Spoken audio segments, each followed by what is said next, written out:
G'day guys, in today's video I'm saying goodbye to the Metabox Prime S, also known as the Clevo PC70DP. This particular one now I've owned for about 2-3 months, and in that time I've done various gaming on there and just general day-to-day usage of it. These are probably the pros and cons that I've enjoyed and disliked about it. One of the biggest things I have enjoyed about it is the 17.3-inch screen.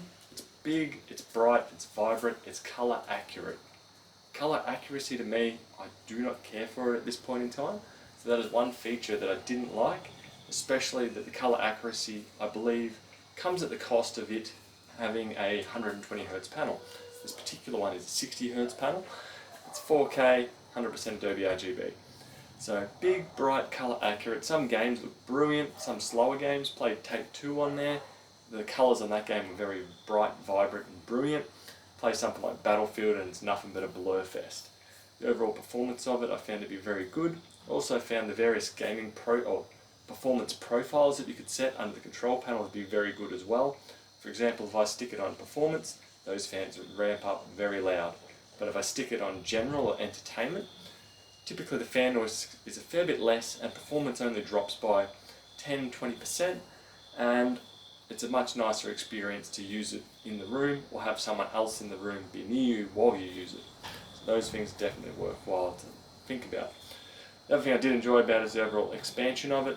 Easily had another open get in there, no proprietary screws, nothing special, just all Phillips head screws in the bottom there to get into it.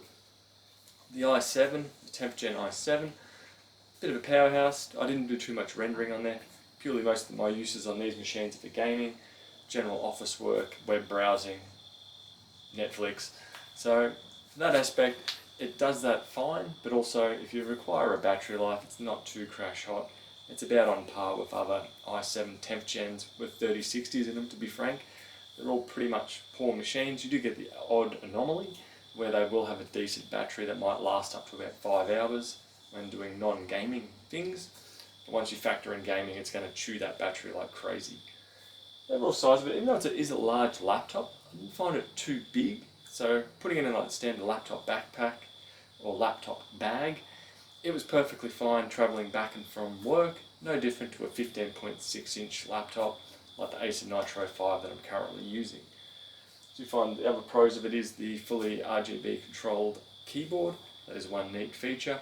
Granted, for me, I usually just stick it either as red, lime green, or blue or white and leave it at that.